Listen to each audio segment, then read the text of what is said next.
Okay, good morning, everybody. Welcome to our latest COVID-related webinar. I'm Matthew Cole. I'm a partner in the employment team at Bridges, and joined today by Louise, who is a senior associate in our team, who specialises in particular in health and safety related matters. And Lou is our resident expert on all things COVID related in terms of lockdowns and health and safety. So we're in good hands today. What we're going to do is we're going to talk about the rules around self-isolation and quarantine. The reason we wanted to focus on those is because we are seeing an increasing number of clients come through with queries about what happens when one of their employees fails to quarantine or doesn't self-isolate, and there are consequences for employers.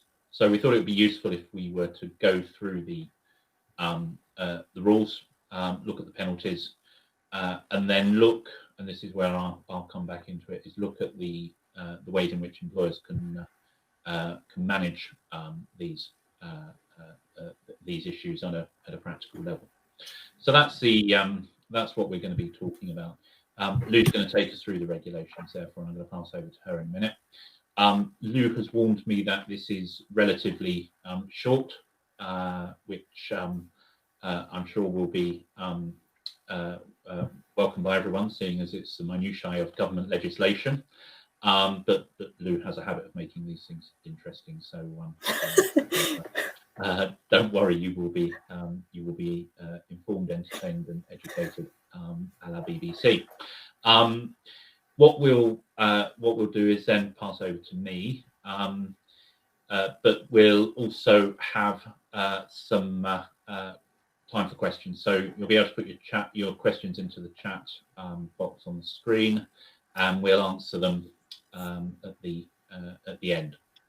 So that's what we're going to be doing. I'm going to pass over to Lou, who's going to take us through the first lot of slides.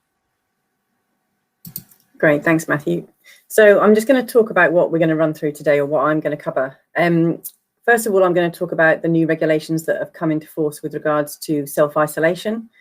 And then that kind of dovetails with the quarantine rules, which I'm going to talk about. I'm going to cover off the fact there might be some exemptions to that, but I've left a question mark. I'll explain why. And then I think Matthew's going to kindly make everything a lot more interesting when he talks about how this can practically be applied to employers and businesses across the board. So what do we start with? Well, as of the 28th of September 2020, the health protection coronavirus restrictions, the self-isolation regulations came into force. In a nutshell, people are now required by law to self-isolate if they test positive for coronavirus or if they're contacted by the NHS Test and Trace scheme.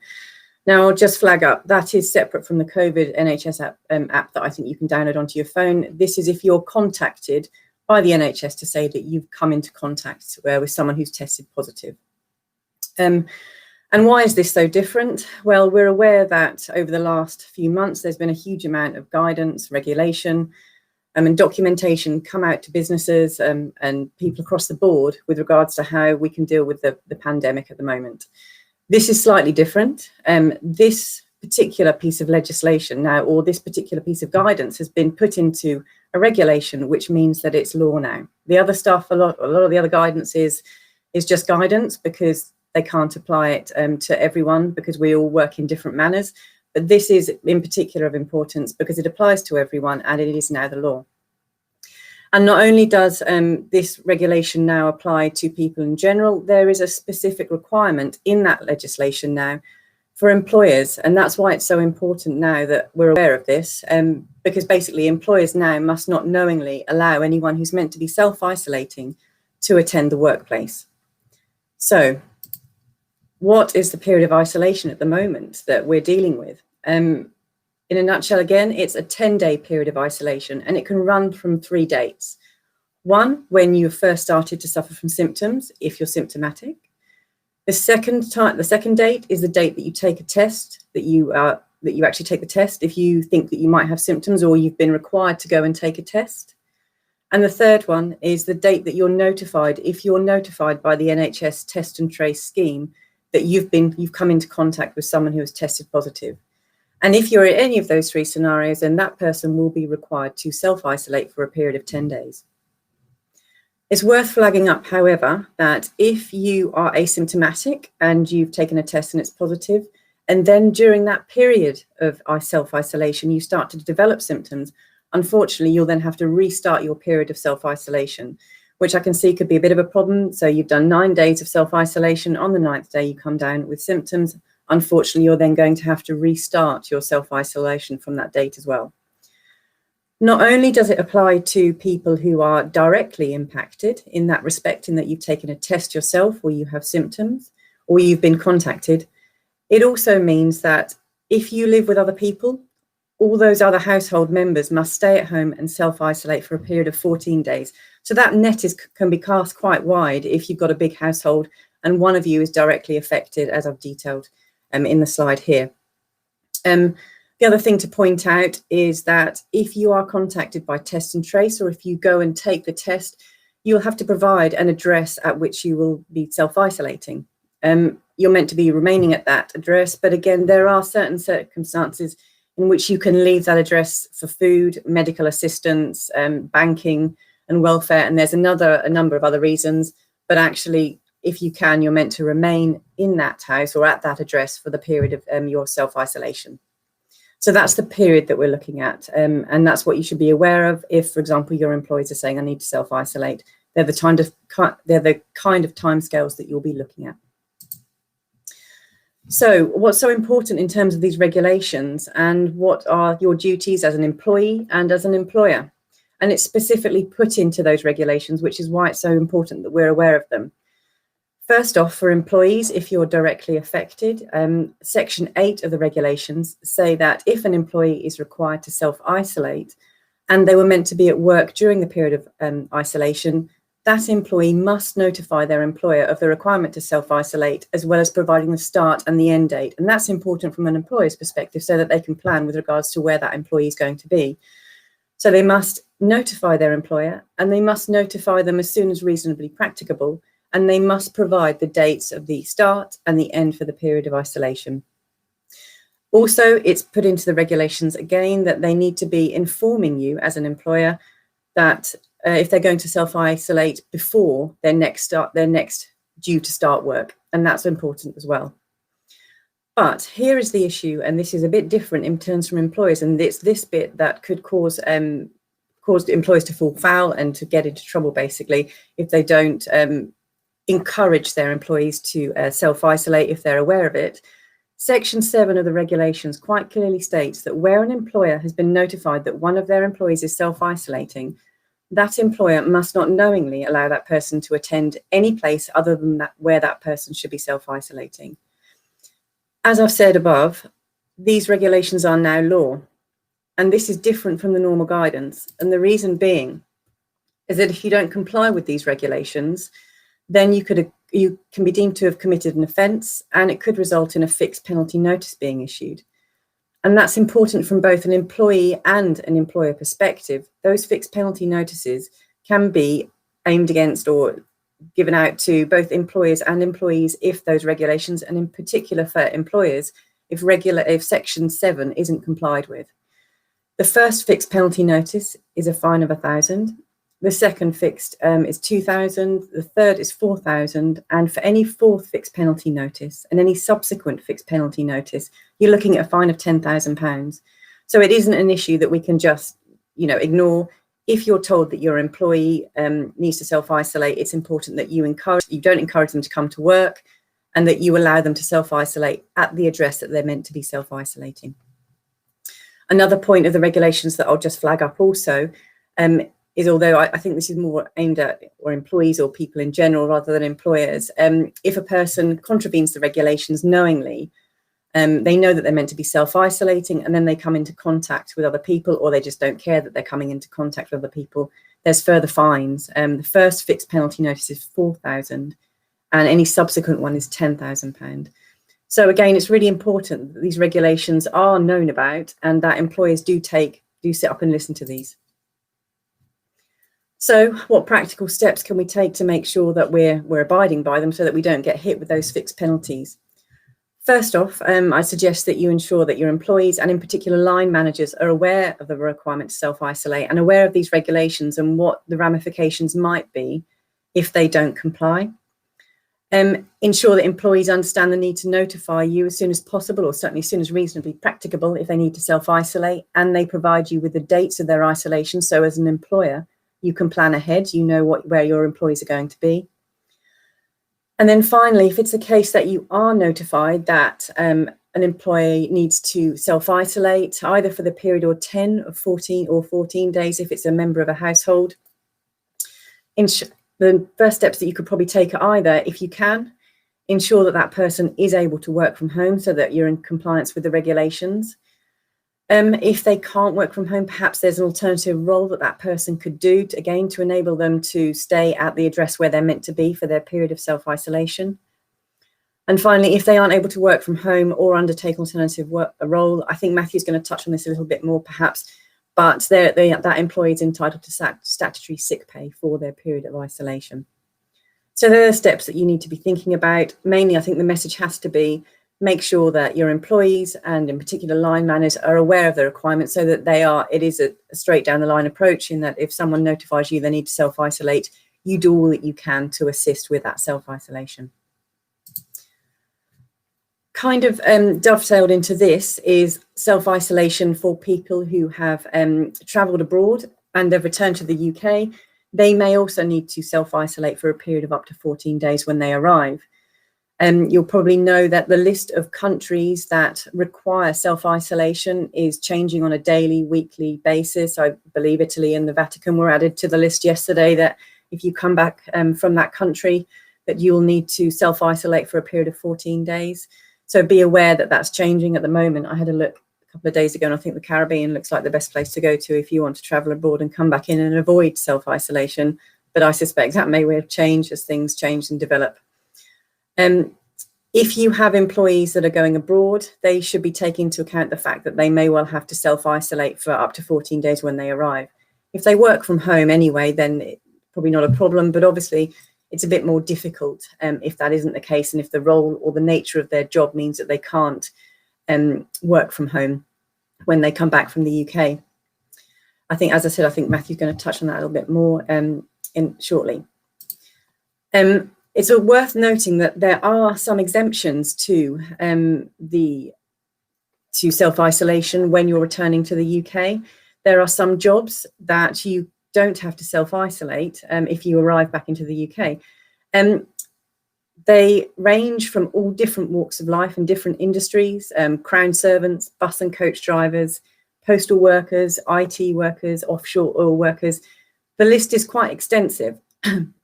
So on the face of it, it looks like actually there's quite a huge swathe of people that might be exempt if they decide to go abroad and they come back into the country, that may not need to self-isolate. And one of the other areas that I would flag up is people who regularly work abroad. They don't have to self-isolate when they come back into the country. When we mean regular, we mean you travel out of the UK once a week. The only thing I would precede that with is if you actually look through the guidance and look at what the wording for each of those sections and each of those industries say, they highlight that it is often the case that those who don't need to self-isolate are those whose expertise is required to provide an essential or an emergency response. They're required to do urgent or essential work. Now, if you work in one of those areas, say, for example, you're a crown servant or a specialist technical worker, but say, for example, your job isn't of an emergency or an urgent or essential response, perhaps the business can work quite happily knowing that you will be self-isolating and that you won't be able to be part of the workforce, then actually you're not going to be able to get around the need to quarantine and the need to self-isolate. It's quite a high threshold, I think, to be able to prove that your role is essential. And I suspect that those who would be wishing to rely upon those exemptions would perhaps need their employers to support to confirm the fact that actually we need this person to be in their role and doing their job. But I think generally the role is, and also the exemptions also refer back to the fact that the they still need to follow the guidance from England, which is if we can support people to self-isolate, then that should be the case.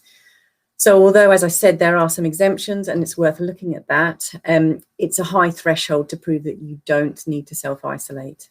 And that's all I kind of have to say with regards to quarantine and exemptions in that respect. Matthew, I think, will pick up from here with regards to the practical implications and how that's working with regards to people quarantining and self-isolating within businesses and what considerations now employers should have. Okay, thanks, Lou.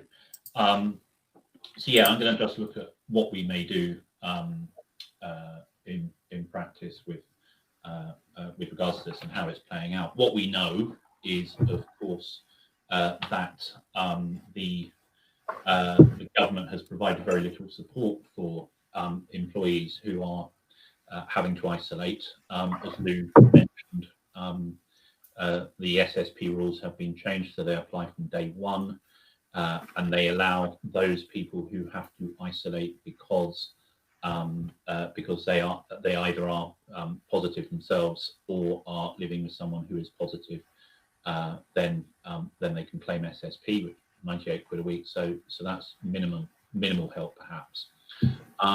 What we also know is that if you are returning from a country which is on the list and you have to quarantine, then you are not entitled to SSP. So it's only if you are already in the UK that you're entitled to SSP. So there's not a lot of benefit there. We've seen a lot of exhortation, I think, in the government guidance to suggest or imply that employers should be paying employees for these periods, but there's no obligation at all on employers to do so, and understandably, particularly in the current times, many employers are thinking that that's just an additional burden that they don't need. So there's no real support network in place to deal with those quarantining. We may see more. There's clearly a negotiation going to be happening in the Northwest, in particular, around what kind of support should be for people who cannot work due to restrictions. So we may find that there's more money coming through. But clearly, one of the things that's happening is that employees are not following the isolation rules in the way in which they should, because many of them just can't afford to, which is an added problem, I think, for employers, and one, I think, which we can see will lead to an increasing propensity, or at least a continuing propensity, for employees to not want to isolate when they're told. You will have heard the stories about how how test and trace is working, and how the NHS app is being used or not used, and there are certain employers who are advising employees not to use that app or not have it on at work, because they're in workplaces where they may be coming into contact with people who are in contact with people who have COVID-19, and it's going to lead to a lot of potential calls and calls for isolation. So there's a bit of a messy picture, and as usual, employers need to try and navigate a way through that. So what we know is that as employers, we should not be having in our workplaces anyone who has been told to isolate, or anyone who is quarantining as a result of having travelled abroad, and knowingly to do that can create a criminal offence published by the fines, which Lou has already set out. Now the issue is clearly not going to be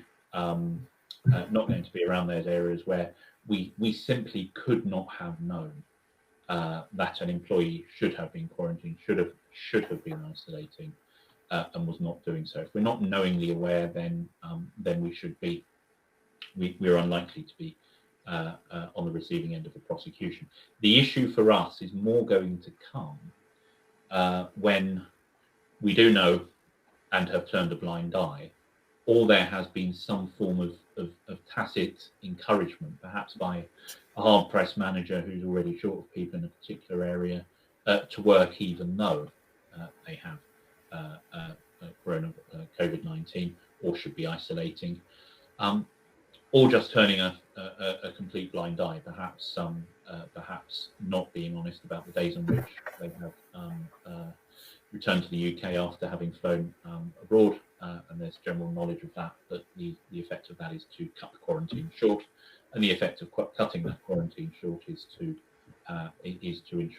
mean that the employer and employee are both committing an offence for which they could be fined. So we've got to bear all of that in mind. I'm not yet aware, I don't know if you are, Lou, I'm not aware of any fixed penalty notices that have been issued against employers here, but clearly that's going to increase, could increase as this continues.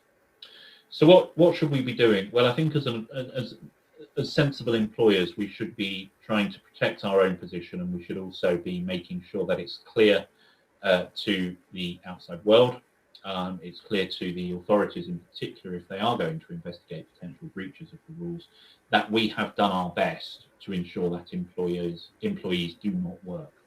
So I think we should make the rules clear. I think we should be stating to employees in some form of guidance when they are expected to isolate and when they are expected to quarantine. Obviously, we're all now meant to have COVID-19 health assessments. Those assessments are meant to be published. Part of that is issuing guidance to employees, and I think that guidance needs to be very clear as to what they are. Clearly, we need to keep the guidance up to date. There could be changes. What we also need to do is remember that there can be local variations depending upon whether we're tier 1, tier 2, or tier 3.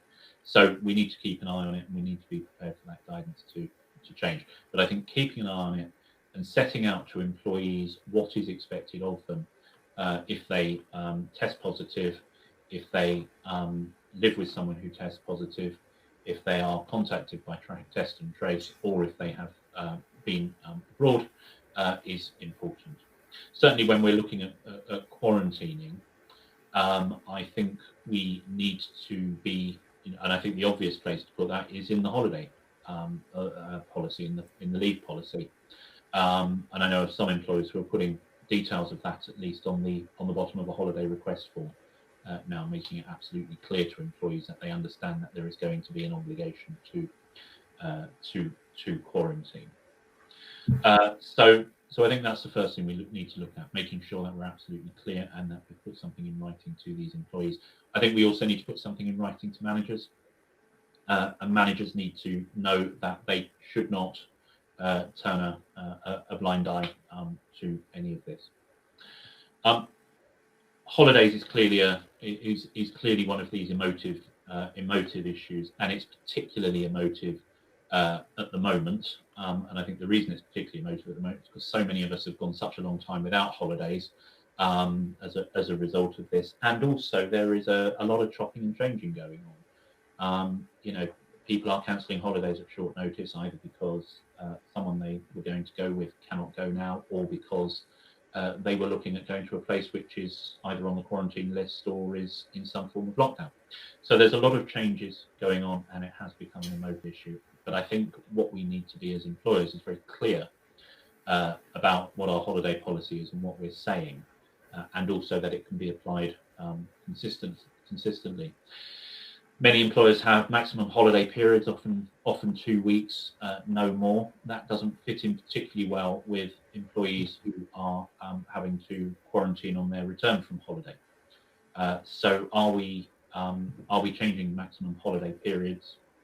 Are we making it discretionary? If we're making it discretionary, are we applying that discretion consistently? But certainly there needs to be a decision about whether a period of holiday can be extended from, say, 7 days in Lanzarote to by a further 14 days to allow for that period of quarantine to take place. I think the second issue it's worth being aware of, and as Lou mentioned earlier, Italy has just come off of the approved travel list. There are lots of last-minute changes to the quarantine rules and how that works. And again, how are we dealing with this? Are we as an employer going to allow employees to extend holiday late in the day, or are we not? Are we going to expect them to cancel that holiday? So again, I think we need to have some kind of consistency around the messages there, and be going out to people on that with with a uniform policy rather than a last-minute reactive policy wherever possible. Should unpaid leave be allowed? I know many employers are allowing unpaid leave for periods of quarantine. What's the policy to that? For many employers, they don't like unpaid leave. One, because it starts to establish a bit of a messy precedent. Two, because actually it's not the fact that the employee is being paid or not paid. It's the loss of the employee's contribution during that time, and the difficulty that it causes for employers in terms of workplace planning. So, what's your policy on unpaid leave? Are you going to allow it, or are you not? If you're not, then we're back to ensuring that any period of leave has got to take into account the quarantine period as well, and that is going to restrict what employees can do. And as I said a minute ago, I think the obvious place to really bring this to the attention of the employee is on the holiday form, making sure that they understand what your rules are, what you are expecting of them in the event that they are quarantining, and get them to confirm that on that form. So we'd certainly look at doing that. I think the other thing I would be keen to put on that form is that you expect the employee to keep to the quarantine rules, and that any breach by them of the quarantine rules will be a disciplinary offence and potentially a gross misconduct offence. We'll come back to look at disciplinary offences in a minute. One of the things we've seen an awful lot of is the fact that no two employees are the same, or organisations at least have employees who potentially different rules can apply to for different purposes. And this is particularly with regards to both isolation and quarantine. The divide between those employees who can work from home and those who can't work from home. Clearly, being told to isolate, being told to quarantine, being required to isolate or quarantine does not mean that the employee cannot work if they can work from the place in which they are isolating or quarantining. And as you all know as well as I do, many of us have been able to work very happily from home in recent months. So I think there is an issue here about starting to create a two-tier employment structure to a certain extent. There will be those employees who can still have their 2-week holidays and come back and quarantine. There will be those employees who can work through a period of isolation, which will mean no loss of work to the employer, but most significantly for the employee, no loss of income in those forms. So I think we have to be aware of that difference, and I'm sure you all are aware of the difference because it's one we've all been facing. But I think look at how you build that into your policies becomes important. And I think there are two ways of doing that. I think one way of doing it is to just acknowledge that some employees are going to be in a more fortunate position than others because they can continue to work even when isolating, even when quarantining, and that will have an effect on where they can go on holiday, for example. Or you need to apply a more blanket rule, which would be to either to give a certain degree of additional benefit to those employees who have to go into a workplace to work. So maybe letting them take a period of unpaid leave so as to enable quarantine. Maybe them taking a longer period of holiday so as to enable that quarantine, which you might not give to those who are able to isolate and work from home, or quarantine and work from home, or take the opposite approach and say that there is an expectation that all employees will be able to attend the workplace when and if they are needed to do so, regardless of quarantine rules, and therefore they should not put themselves in a position where they have to quarantine. I think the former is slightly less fair, slightly more expensive, but probably easier to manage in practice than the latter. But I think it is worthwhile having given that some thought. We then come on to looking at disciplinary rules. I think there are two clear offences.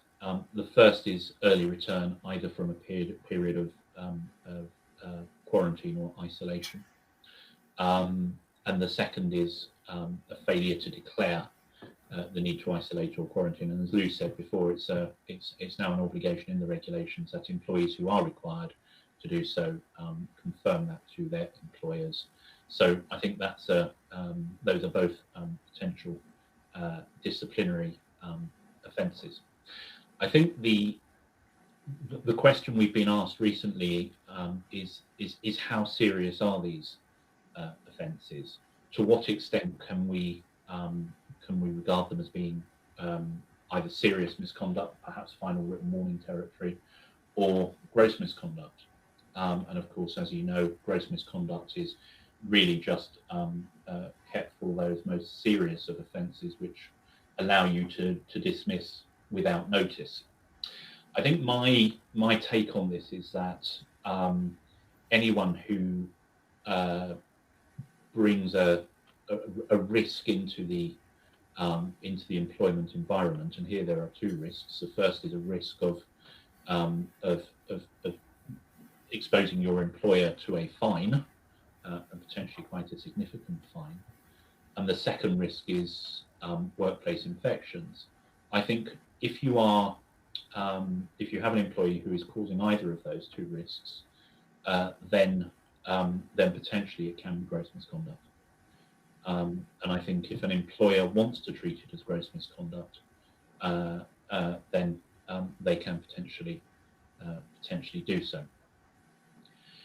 If, however, an employer is going to do that, then we've got to be aware that that decision can be scrutinised at an employment tribunal, and what an employment tribunal looks at is the extent to which the employer has the employer's response to the misconduct is reasonable in the circumstances. It's a reasonable response, and there's some things that the tribunal will analyse with regards to that. First of all, they will just take the general view that does the punishment fit the crime. Is this something which a reasonable employer would look at and say, well, it's a reasonable response from that perspective, and that's always a great unknown. But it's a sort of slightly implicit test with everything that happens. Secondly,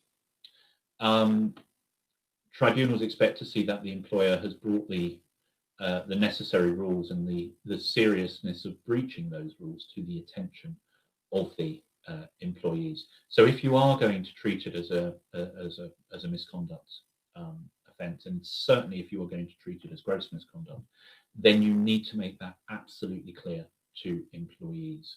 And that can be done, I think, in a variety of ways. Some employers may go so far as to amend up their disciplinary procedure to include it as an offence of gross misconduct. I think if you're putting together COVID-related policies, then you can put it in there. And as I've said before, declarations on holiday forms to make sure that people understand the importance of it should also be put in. I would also be considering whether there are other potential offences which we should be referring to. For example, a manager requiring or causing or allowing an employee to work when they know that they are meant to be isolating or quarantining, I think is just as serious an offence as an employee coming back before they've isolated or quarantined. I think a potential lesser offence is an employee who knows a colleague is meant to be isolating or quarantining and does not do so. I think if that colleague fails to disclose that information, I can see that as being a potential disciplinary offence as well. More difficult, I wouldn't say that was a gross misconduct offence in most cases, but again, it's something you might want to consider just bringing in. You know, we're all in this together. We have an extremely infectious virus, which, whilst is not serious for everyone, does jump from person to person very, very quickly indeed.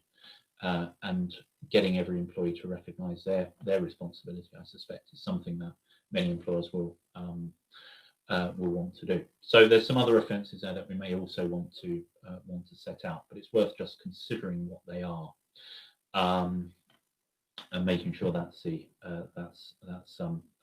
absolutely clear. I think the final point I would make, and the final thing which tribunals always look at in this situation, is just consistency.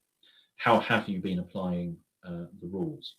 And as I said earlier, I think you know, we effectively end up with divided workforces between those who can work from home and those who can't, and that might lead to a degree of inconsistency around imposing a penalty or a sanction, particularly if there is a sense of sympathy for those who, you know, maybe there's a very few people who do need to go into the office. But I think looking at what the how you apply that is absolutely critical. And clearly, if you are delegating responsibility for disciplinary sanctions to managers, then making sure all managers understand your policy on that is absolutely clear, so that you get that consistency across. The other way in which I think you need consistency is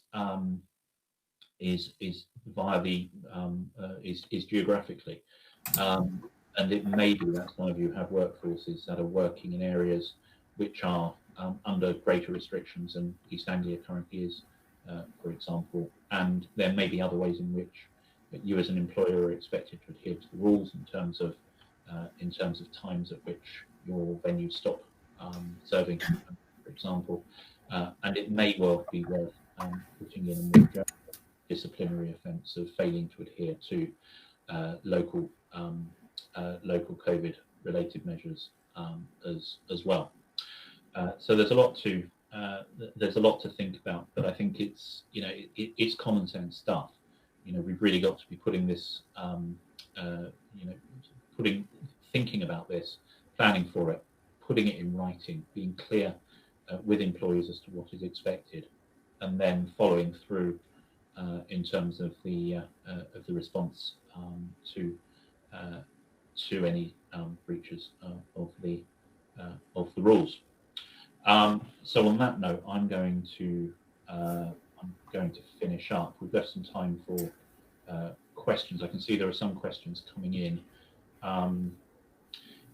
Let me have a look at them, and then I think a lot of them are for me, with your help, I suspect. First question was, if you're self-isolating but feeling okay, can you still work? And I think that was clarified. Yes, you can work. Yes. As long as you can work from home. Paul, would H&S professionals who have a responsibility for a site in Romania come under the exemption? Lou, I think that's one for you. Yeah. No, there's potentially two. I mean, he might be exempt and fallen. There might be potentially two exemptions. There is a separate sections for health and safety consultants and professionals itself. But also, if it's the case that he's travelling to Romania on a regular basis, then he may also fall under that exemption.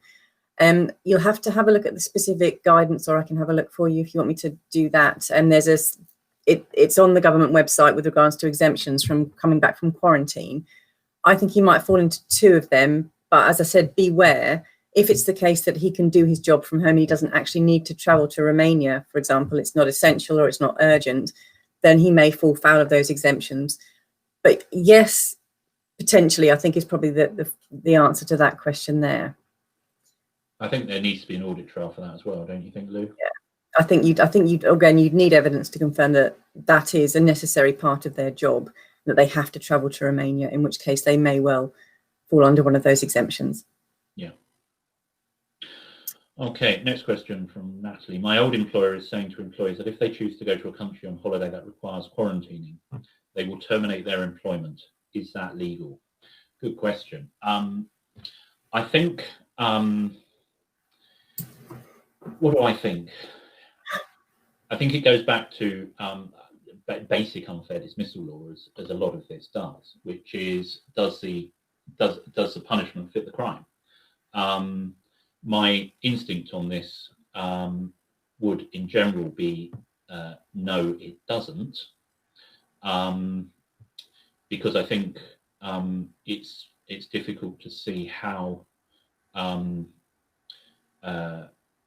how that would work as a blanket policy in practice. I can see sort of too many variations in the detail there, in terms of why people are travelling and all that kind of thing, and also how do you cope with a country going into lockdown whilst you're away.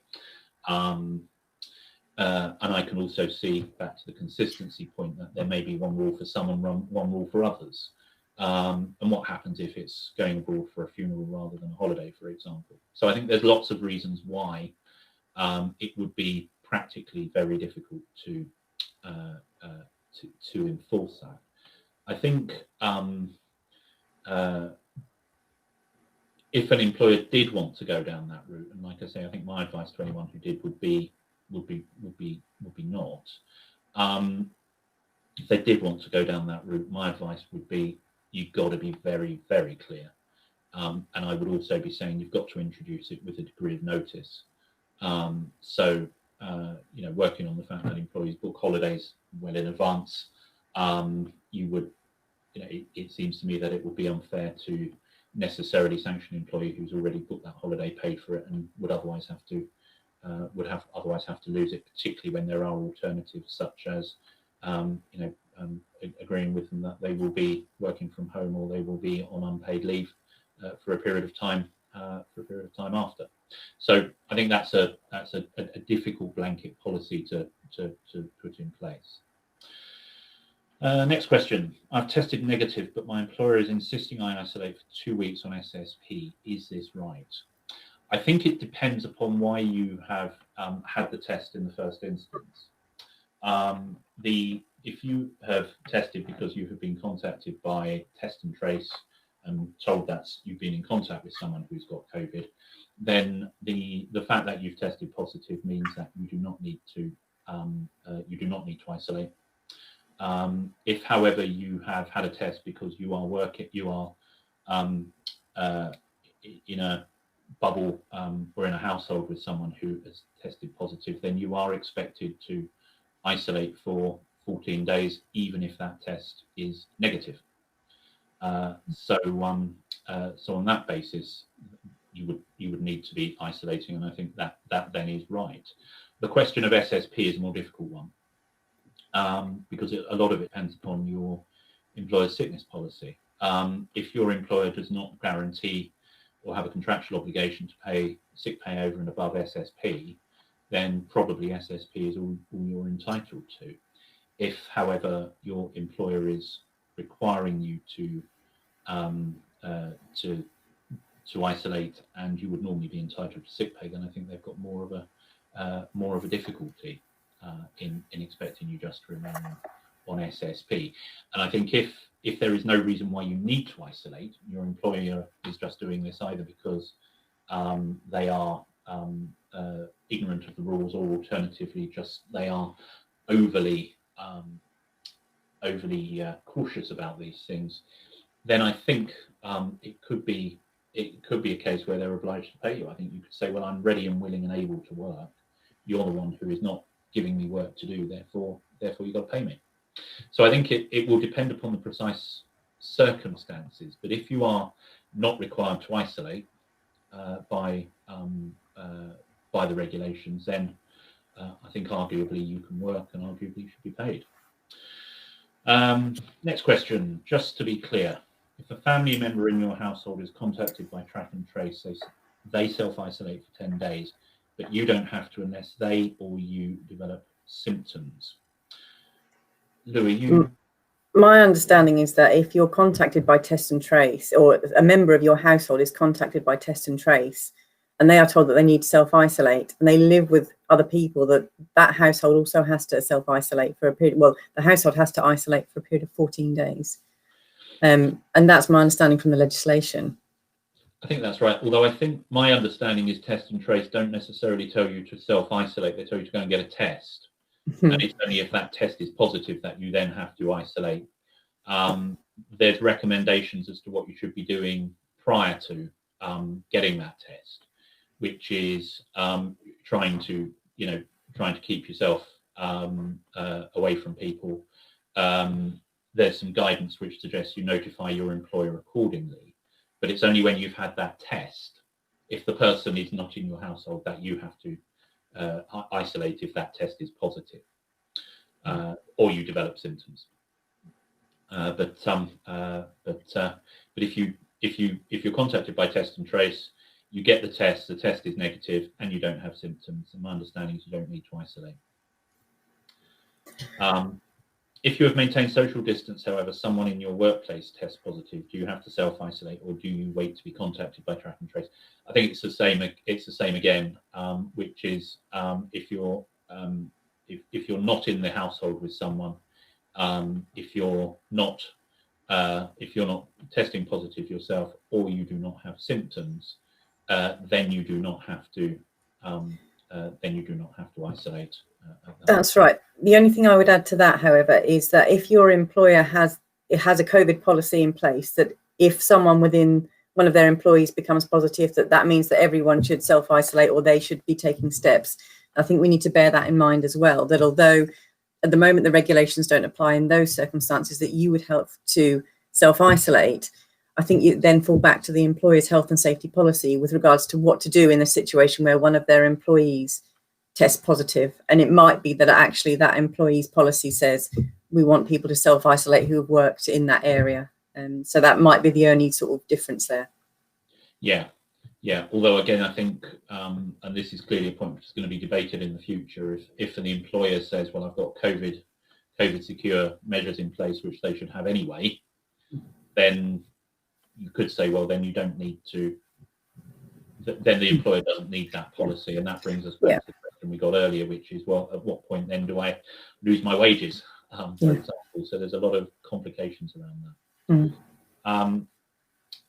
Just looking, Paul, there's a follow-up from your earlier question about health and safety in Romania. Yeah, you were thinking more in an emergency situation. Yeah. Lou, from what you're saying, emergency situation, you would be exempt from the quarantine. Yeah, you would be exempt, yeah. Quarantine rules. Yeah, that's that. Well, that's all the questions we've got. Thanks. They're really good questions. Really, really interesting. This is a movable, fast-moving environment. So I think we could be here in a few more weeks talking about changes to these regs as things develop. Who knows? Lou, thanks very much for talking us through the regs. I think it's important we understand the law behind these things, because we are the ones who, as employers, who are meant to be applying it. And as we can see, there are penalties and other forms of exposure if we don't. We hope that's been useful to you all. There will be an opportunity to give some feedback at the end of this as you log off. We're always really grateful for feedback, so if you could do that, that would be great. We'll also be circulating the slides.